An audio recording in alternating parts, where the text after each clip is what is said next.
Good day, grade of St. Ignatius of Loyola.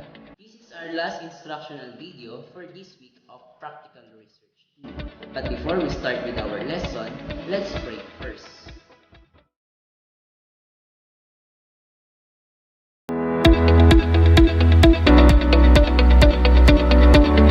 Once again, good day, grade of St. Ignatius of Loyola. How are you today? I hope that you and your loved ones are in good condition.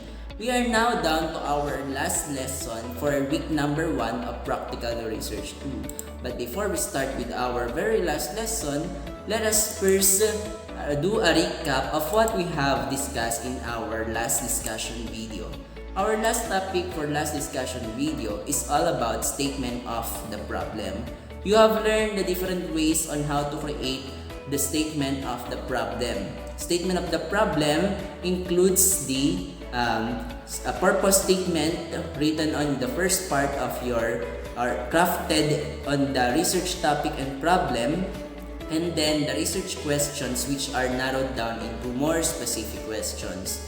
You have also learned how to craft the research questions by identifying the type of research that you are going to use and also the different variables involved in your research questions. Okay? So, natutunan nyo nga na from the first part of the question must be about the first variable, and then the second question must be about the second variable, and then the third question must be about the relationship of the two variables. Okay?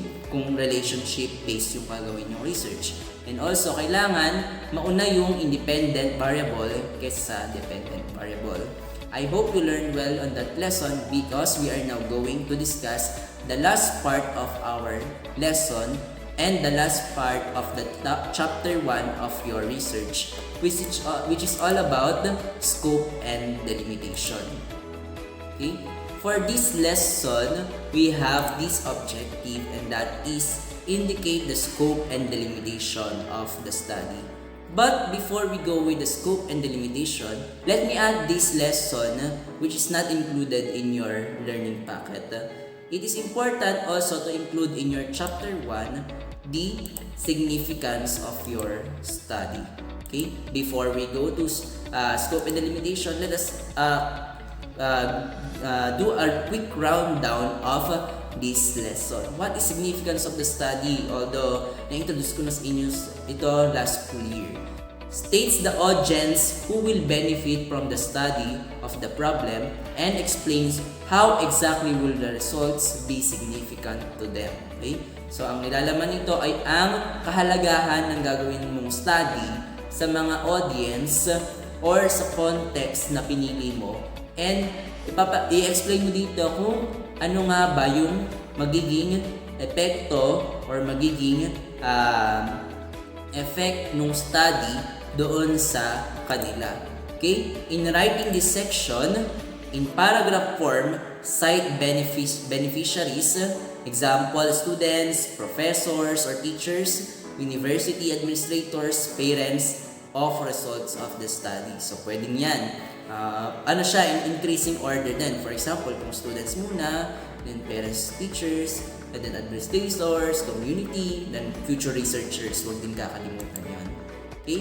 For each beneficiary group, specifically describe how it will benefit from the findings. Okay? So, for example, sa students, makakatulong ito para mapataas yung kanilang attention span, o kaya naman makontrol yung kanilang social media usage.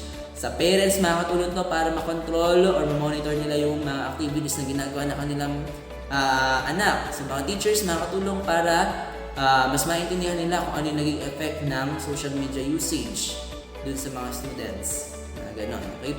Increasing level of complexity. And also, depende yon kung paano sila magbe-benefit sa study na ginawa mo. Okay?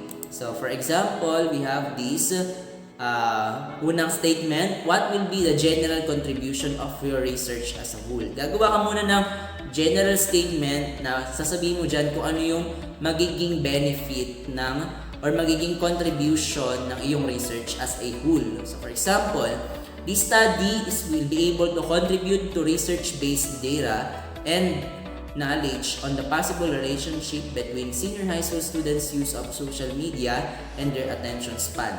Furthermore, the society in general can make informed decisions that are relevant to this area. Okay, so kabuuan yan. Sinabi mo kung ano yung magiging benefits that everyone can get from your research. Now, which group of people will specifically benefit from the study? How exactly? Okay, so ilalagay mo ngayon sa second paragraph, more specifically, this study shall be beneficial to the various group of people. Okay, so for example, students, not only in senior high school level, can use the information which study, blah blah blah. Ano yung maitutulong sa kanila. Next, teachers and professors, gano'n naman. Parents, sinabi nga kanina, university and school admins, okay? Other researchers, huwag kakalimutan. So, ganun yung per paragraph, one paragraph is one beneficial. Ganun siya. Okay, so ganyan yung paggawa ng significance of the study. Now, let's go to our main topic talaga ngayon, which is all about scope and delimitation. This presents the coverage of the research in terms of location, time, respondents, etc., and the potential weaknesses or problems with the study identified by the researchers. Kaya nga tinawag na scope and delimitation. Hanggang saan ba aabot yung research mo? Sino-sino ba yung magiging involved? Ano ba yung magiging weakness ng iyong study kung sakaling yan lang yung gawin mong coverage? Okay?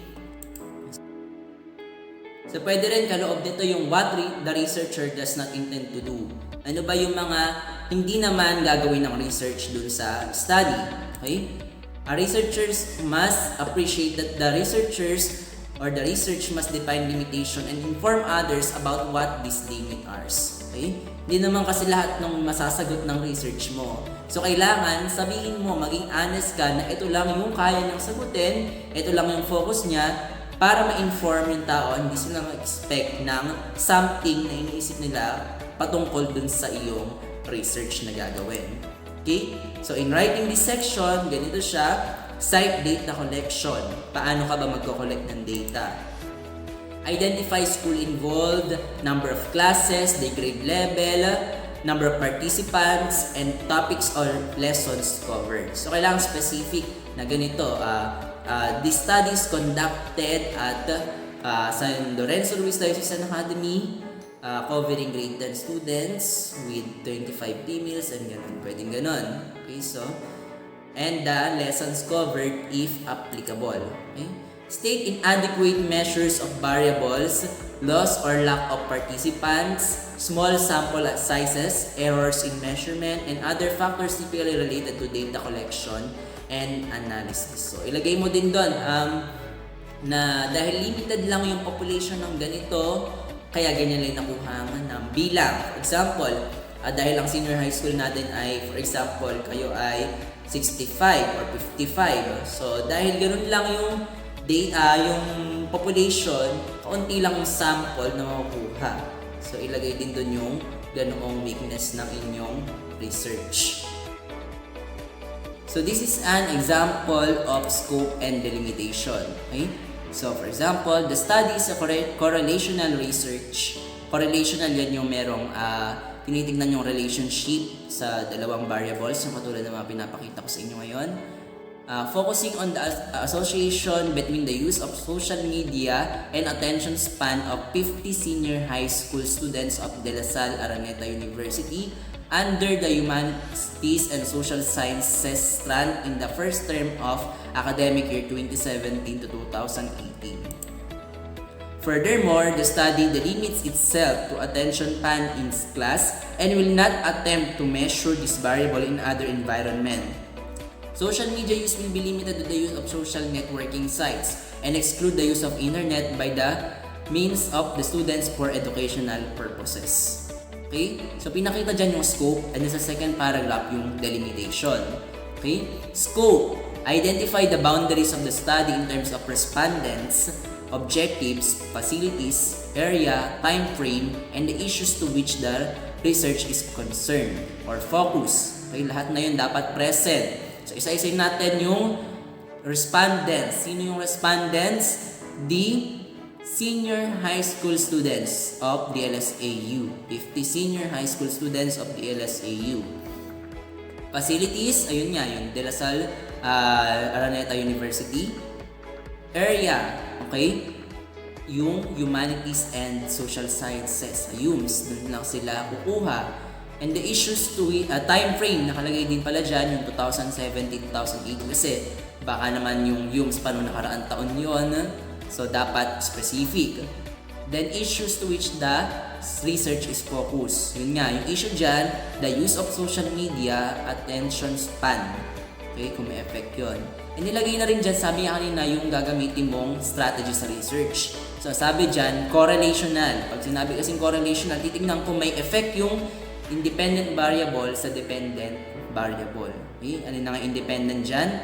Yung social media usage. Yung dependent, yung attention span of SHS students. And then on the second paragraph, pinaliwanag yung scope, yung delimitation ng study. State the delimiting factors of the study by geographic location, age, sex, population size, etc. Okay, so yun nga, sinabi dyan na at ang study lang talaga yung effect of social media usage on the attention span. Okay, limited lang yon sa social networking sites. Kasi pag sinabi nating social media, baka mamaya kasama na dyan yung iba pang social media apps na pwedeng for educational purposes. So dito, yung mga social networking sites lang yung kanilang i-study. Okay? Yun nga, yung age, sex, population na nabigay na rin sa unang paragraph. Okay? So ganyan ang paggawa ng scope and delimitation. Okay? Ganyan lang siya. Kasimple. Okay? So that's it for our lesson for this week. Ganun lang kabilis. So if you want to learn more about scope and delimitation, you can open the document file with the same file name on your flash drive. And also you can contact me during our consultation time or participate in our video conference to understand better the lesson. As I have said, kung okay na kayo sa ating discussion, you can now answer activity 5 on your assessment sheets. Okay? And I am leaving you with this Bible verse. For everyone who asks receives, and he who seeks finds, and to him who knocks it will be open. Coming from Matthew 7:8. That's it for our lessons for this week. And for this video, we have scope and delimitation. Thank you, Christians, for watching this video and reading the learning packets that I have prepared. Once again, God bless. I am Mr. Rolly C. Franco. Happy learning, Ruishan.